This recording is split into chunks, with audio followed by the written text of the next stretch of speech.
جانان ناوري پرېږده چې هندو له درمساله بهر نه وځي رقیب که سل ځله زما په سر پیغور ورکوي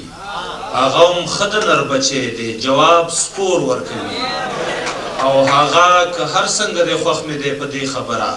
زه چې لاس ورکمه په لاس کې ورله زور ورکوي بلنه ورکومه د اسلام آباد نه راغلي میلمه ښاغلي محمد نواز ته چې هغه په خپل خوندور کلام باندې محفل ښکلی کړي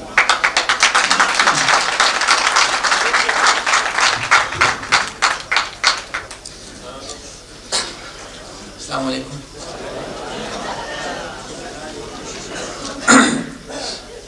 دا یو نظم ما لیکلی دی په مور باندې د نظم عنوان دی نړېدلې کعبه چودې شونډې چودې ګوتې چودې لاس چودې پاپۍ څومره ښکلي ښکلي ښکاري په دې رنګ کې مې هغوی سپین ویښته یې مړاوې ګونجي په شلېدلې لوپټکې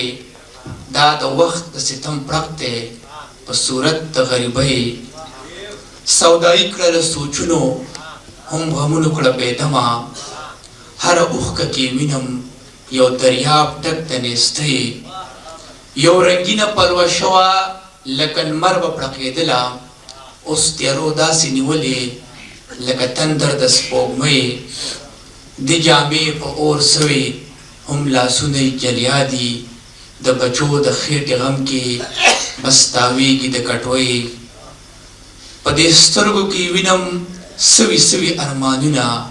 د غربت ډوبو چپو کې ته روانه یو کښتۍ هغه بله ورځ یې وی بچیه پته نشته چې تر څو به مونږ زانګو په دې ټال د بېوسۍ وی تر څو به دا بېوسه دا ازغنه غریبي ستړې کړمه زه بچیه پس دې ستړې زندګۍ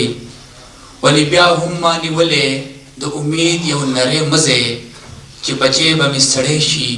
هر ارمان به مې رجۍ دا زما سوي لاسونه دا زما چودې پاپۍ دا زما د سپین ویښته دا په شانې د ګلۍ دا به بیا نرم مین شي لکه موم د سپینې شمې زه به بیا داسې شم ځوانه لکه ناوې د ډولۍ په مکیز مکیز به اخلم قدمونه په غرور کړې په سر به راته شال یو ډک د مینې د مستۍ د دې هر څه باوجود هم تا اف قدرې نه دی کړې پښتنه نره جذبه په خصلت لکه زمرۍ کعبه ونړېده ګوره د حالاتو په تېشۍ بس د وخت نه ډېره مخکې ځوانه مور مې شو بوډۍ بس په سترګو کې چې لولم دا ارمان مې د ابۍ اوښکه اوښکه شم بېوسه اسویلی شمه په خوله چې کړم مخې ته رایادې ستا د ژوند ستړې قیسې د دردونو په نیزو رسا ولګم په زړه په جړا جړا ګویا شم تصور کې تا ته مورې څه په دا رنګ درته ووایم یو غمجنه شان ټپکې چې زما خوږې بېبې د بېوسو کور ودانې د حالاتو په میچن کې یدل شوې زما خانې ستا بچی به غټ سړی شي په نرتوب به ازمرې شي دا چې نن وړوکی ښکاري دی به هم چرې زلمی شي دی به ستا هر یو ارمان له د زړه وینه صدقه کړي ستا یوې یوې ارزو له دا ځواني به هم کاڼه کړي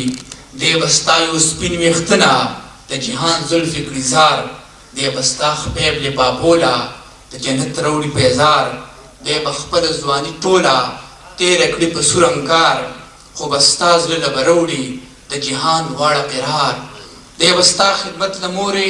راولي د جنت هوره چې زما د زړه لیلا به ستا د سر نه به زارېږي ستا خیرن شان پاپۍ به دا په خپلو لاسو وینځي زه به خپې درله زورمه دا به ستا کټ نه تاویږي ناګهانه زما مورې ستا آواز د یه بچیه زه د خیال د دې دنیا نه بیرته راوستم ستا خواله ته په کټ باندې پرته وې زیړه زیړه شان بیماره تاویز یې اوبه راوړه ساه دې تلله او راتلله د بېوسه ژوند په غېږ کې بې ارامه بې قراره د مودو مودو پرته وې بې دارو او بې درمله ستا د تندې ماتېدو له د منګي خواله زه لاړم چې منګی مې راټیټو نو دغه وخت مې نظر ودرېد د منګي صفه اوبو کې ما یو عکس غوندې ولید چې یو ښکلی شان زلمی و په ښایسته ښکلو جامو کې یو غوټۍ و ګلاب شوې د حالاتو په لمبو کې یوه پاڼه وشنه شوې بس د چا د امیدونو یو دعا و قبول شوې بس د چا د چودو شونډو ناګهانه چې مې پام شو دی ټیټ شوی و جړلې د چا قبر ته جړا کې د څه دارنګې ویلې چې زما د ګلو لختې یا زما غریبې مورې چې سپرلی راغې ته لاړې یا زما د باغ بلبلې چې بچی دې اوس زلمی شو تا د کوره کډه یوړه د الوت هنر چې روړو ستا وزرې شولې شلې ستا دعا چې اثر روړو ستا بچی چې لوی سړی شو ولې زما مورې مرور غوندې تللې چې احرام یې وتړلو ستا طواف ته ایله ساز شو چې احرام یې وتړلو ستا طواف ته ایله ساز شو نو ولې دغه وخت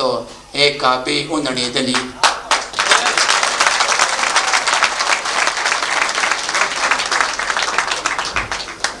دا